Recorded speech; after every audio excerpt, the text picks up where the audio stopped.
Welcome to another CEO Wisdom Pod. We have Steven Johnson with us. He's an MBA and the founder at AptivPrep.com. He's the creator of the SAT Guide 1600.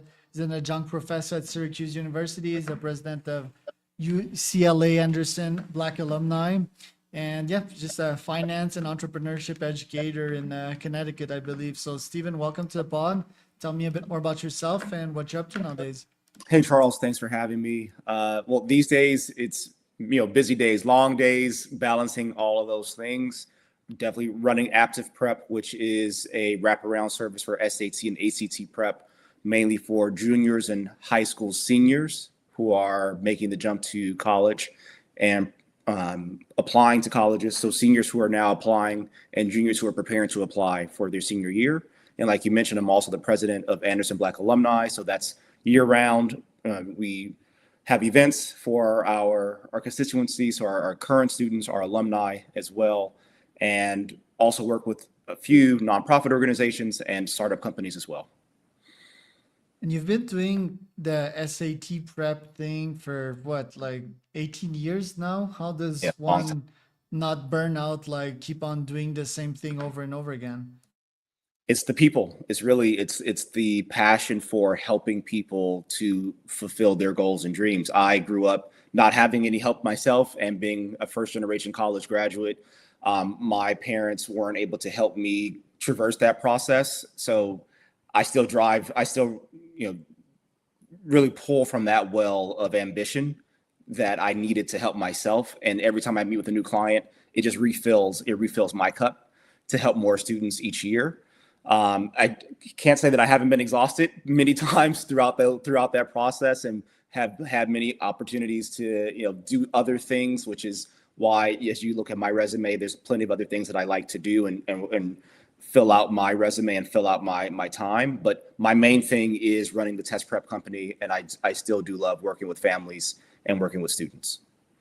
And how was it for you to, yeah, grew up not having that help? And how did you actually make it if you didn't have that help? Or are you like a statistics and an exception while you shouldn't have made it where you are today? That's a great question. No one's ever asked me that question. Some would say so. I definitely grew up in an area where not many people who grew up in my neighborhood even went to college, much less graduated from high school. So graduated from high school, graduated early from high school, attended UCLA, which is a great university here in the US. Went on to grad school as well. So not statistically something that should have happened. Grew up with a single mom in the home. So yeah, I don't think of it that way. I think it's something that is my past and something that I draw strength from.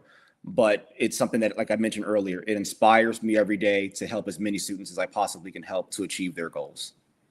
And how did you make it?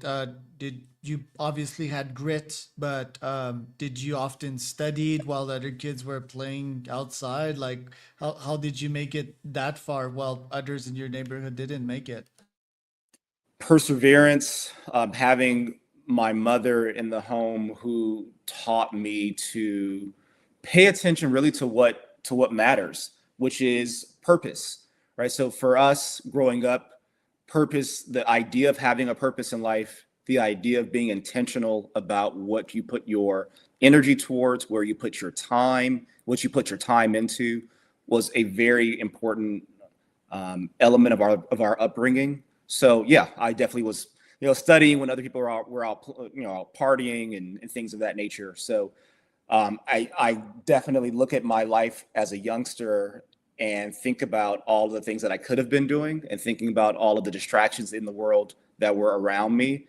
And I was very hyper focused on just first of all, getting out of the situation that I was in, living in an impoverished community, and having a very clear vision for the life that I wanted to live for myself and the future family that I wanted to have.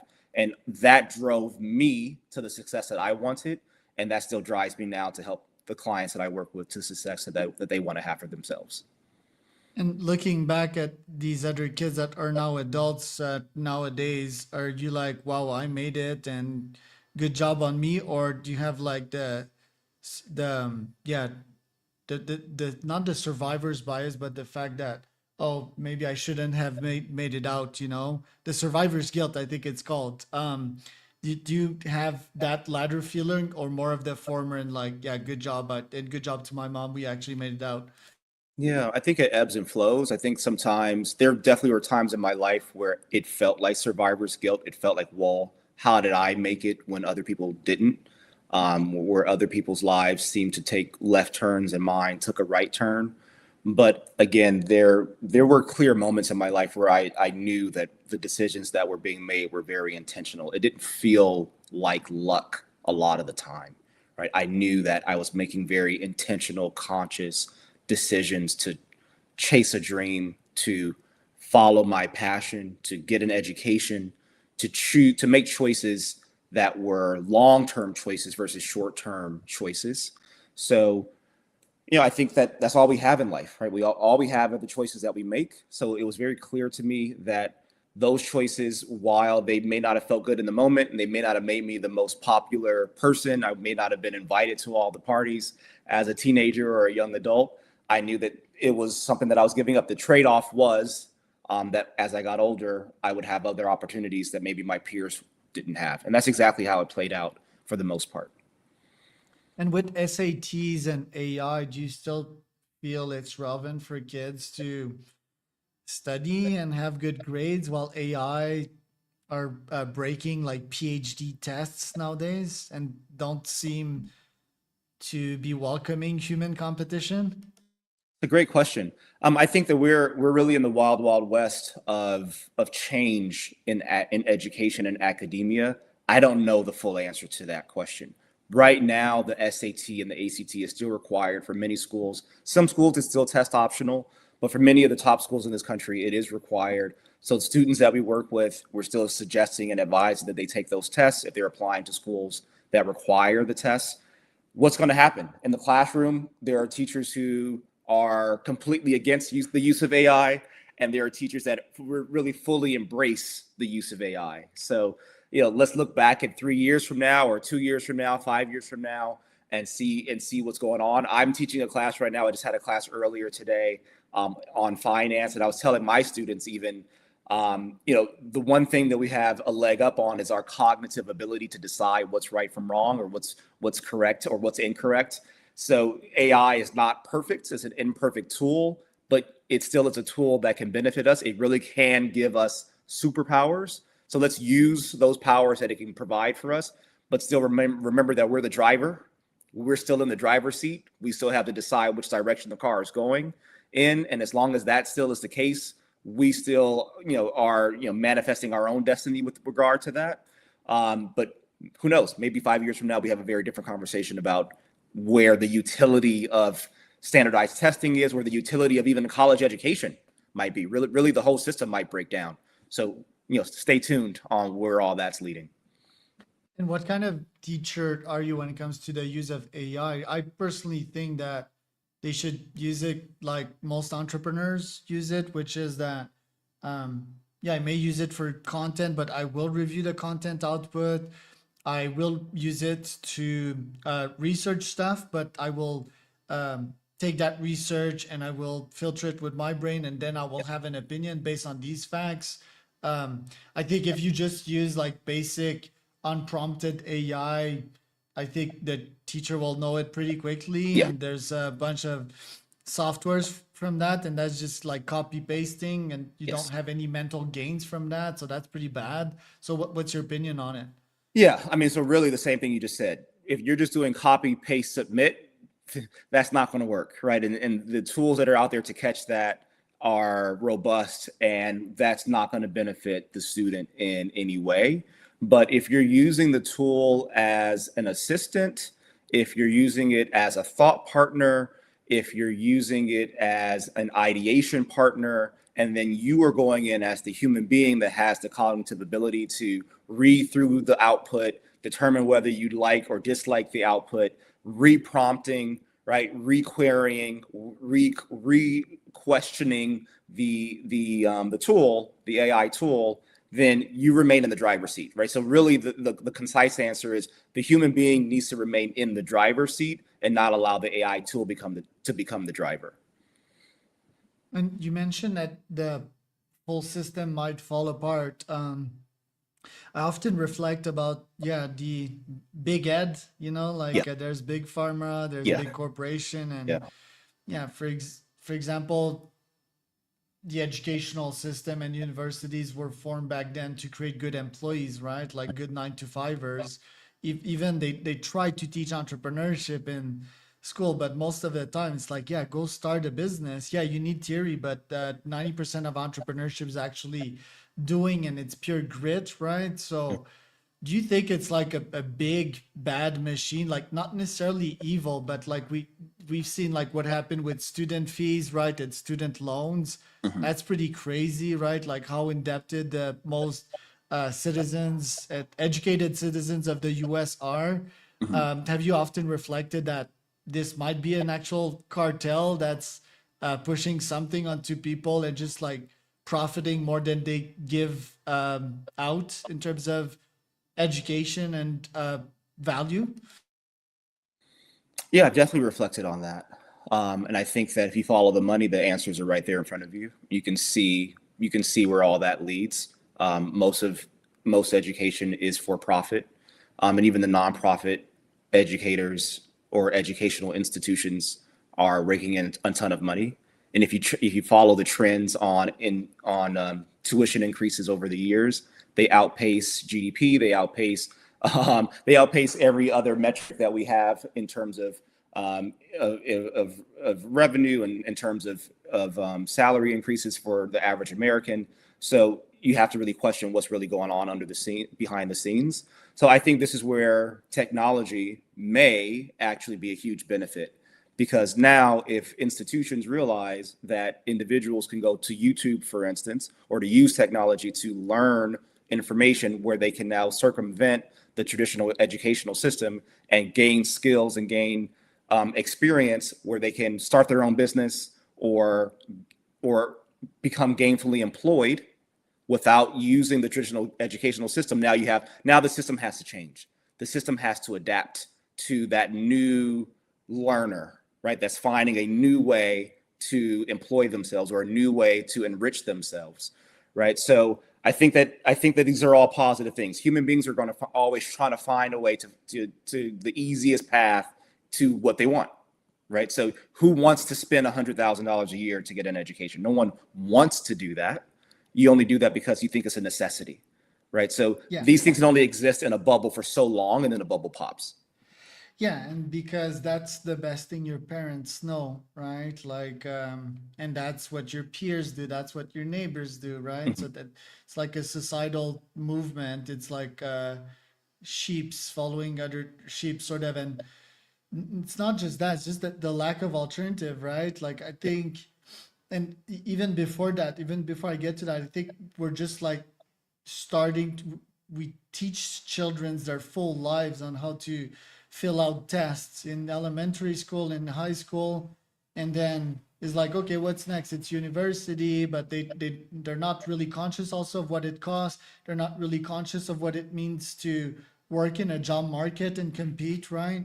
I Yeah. remember being 18 or 19 and still partying like while you were studying probably, and not really Yeah. having a sense of what it meant to grind and hustle and suffer to get what I want, right? And put in the time Mhm. and learning and selling, right? I had a huge ego back then, and to me, like, it's like, yeah, no, I'm never gonna sell anything. They're just gonna come to me, right? Like, very naive.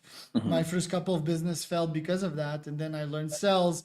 I broke my shell, broke my ego. Yes. Um, and I think it's just we teach our children's comfort and we protect them way too much, right? Like, I think my parents, they didn't know better, but like, yeah, I felt like I was being thrown in this market at 18 or 19, being an entrepreneur, and then I was like, holy fuck, okay, that's what it takes to actually succeed. So I think entrepreneurship is like way too drastic for most of these kids. I think if there could be like it's an alternative, like some kind of bridge between theory and practice. I think the school system has tried to do that for some time, but For example, I'm trying to launch my AI school for kids. It's called CO Uni, and it's like, okay, I would be one-on-one mentoring kids. Most of kids wouldn't have any entrepreneurial or successful mentors in their lives. Then it's using AI to actually launch a business,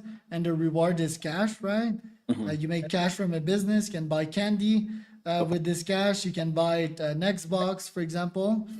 I just think we're overly protective and we're not teaching kids enough on how to swim by their own. Does that make any sense? Yeah, it makes sense. And I think what you're talking about is fear of failure, right? So the fear of failure on the parent end, right? So the fear that your child will fail leads to the desire to protect your child from that failure, right? So you don't want your child to fail, and therefore you try your best to protect them from that failure. But that is directly opposed to the necessary process in success in an entrepreneurial path. Like failure is a necessity in entrepreneurship, right? You learn through failure in entrepreneurship, right? So how do you systematize failure? How do you create a system, or how do you formalize failure in an educational system, right? Where all the incentives in education are to succeed by getting an A on the test, right? To succeed by studying hard and learning and being able to regurgitate everything that you learned in the book, right? So these are the tensions that we see in education, right? So I'm also teaching an entrepreneurship class, and so the middle ground that we're finding, or that I'm finding, is, well, how do I teach a student how to think like an entrepreneur, right? So even if you don't want to start a business, can I teach you the idea of creating value? Can I teach you what that means? Can I teach you that even if you're not the person who has the risk tolerance for going out and purposely or being intentional about putting yourself in the way of failure, you at least understand what it means to look at the world and find opportunities for value creation. So that maybe if you're not the number one person who's creating the value, you can join up with someone who does have that risk tolerance. So maybe you're employee number 2 or number 3 or number 10 or number 11, but you may not be number 1, right? So that's another fallacy where maybe where the idea of entrepreneurship is that you have to be the number 1 person all the time, right? So there's a lot of fallacies out there. There's a lot of stories. There's a lot of narratives that are preached that that are not always true for each person, right? So I think the more stories that are told and the more people who are out on the front lines in an entrepreneurial way, who can get on podcasts, who can get on on platforms and share their stories, who maybe are cutting their teeth out in the real world, and can talk to the teenager, who could talk to the former version of you, Charles, right? Who didn't understand that you were going to need to fail in order to really make it happen. That the world would not just deliver success right into your lap, right? So imagine that version of you could hear that story from someone who you really trusted and believed and could look up to, right? Then maybe you would have got it a bit earlier. Like that's really the goal, because there really isn't one way, right? There might be 100 ways or 1,000 ways or 1,000,000 ways. Yeah. And I think we're doing better at that nowadays than maybe we were 20 years ago, because there's so many platforms and there's so many ways in which we can disperse that story. Right. Yeah, it's interesting, right? Because you mentioned fear of failure. Like me, I call it pain and grit and suffering, I guess. Like maybe you had that with your background, but me, I grew up like middle class, like comfortable, right? And I think there's the right equilibrium with giving your kid like a nice childhood. I think that's a solid psychological base. But for example, yeah, like I played sports, right? And me and a lot of other kids, we couldn't deal with like losing, right? Like sometimes we cried, like it's like either or coach society and our parents never really taught us that, look, if when you fail, you just check what you did wrong, and off that you can get something positive, right? So you don't have to feel bad for losing. It's just like take notes and get better next time. So it's like these basic frameworks that I feel we're not taught. And my dad, for example, he was an entrepreneur, but and maybe yeah, like being an entrepreneur is hard, right? So maybe Yeah. didn't have the time or the patience or the Yeah. bandwidth to teach me these things. So I think a lot of parents are overwhelmed also, right? And they're not seeking to learn new things necessarily. Like most of society is still in survivor mode. So, Yeah. and I think that leads them to not have time to actually teach their kids about new things, which is why probably they hired you to help them with that, right? Yeah, I mean, then you have the natural, right? So when you're a teenager, how much do you want to actually listen to your parents, right? So I don't, Oh, yeah, that's a when very you were strong 17, point. 18, even if your dad had the time or your mom had the time, did you really want to listen to them? Right. So Yeah. that's a big reason why a lot of parents hire me as well. So, so there's that aspect. Can you have a trusted advisor? We're losing community. We're losing the village in some ways, right? Because we're so busy and we're all doing our own thing, that we don't have the grandma, the cousin, the uncle, the aunt, the nephew, right? Who's there, who we can say, well, maybe you won't listen to me, mom or dad, but you can have the cool uncle or or aunt or cousin who might be there, who's a little bit closer to your age, who you respect, who you will listen to. I think that's a part of our society that's also breaking down quite a bit. But again, it's also maybe being replaced by social media. Maybe there's an influencer or whatever. So the parent has to figure out, well, if we see one part of society breaking down, or one thing that we wish was there that is breaking down, can we find a replacement for that, right? Can we introduce a positive voice or positive voices into the lives of our children that still bring that same message that we're hoping that they're exposed to, right? So I'm a parent as well.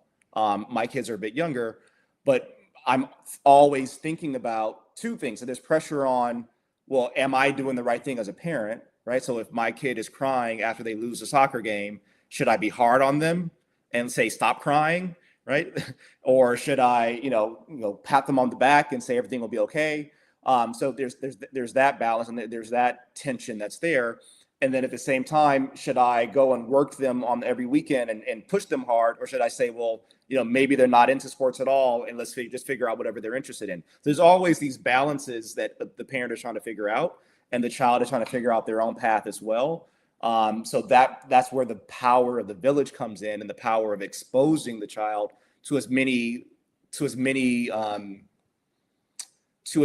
opportunities to see successful people in different areas of life that you can possibly do, right? So they're not just exposed to you. So, any parents that are listening to this, like, that would be a huge area of advice that I would, present to any parent is, at some point, your kids don't really want to listen to you, no matter how successful you are, no matter how kind you are, no matter how loving you are.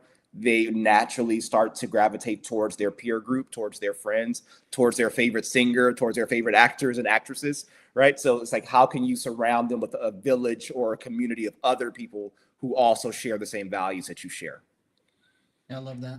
Steven, where can people find out more about you and your business?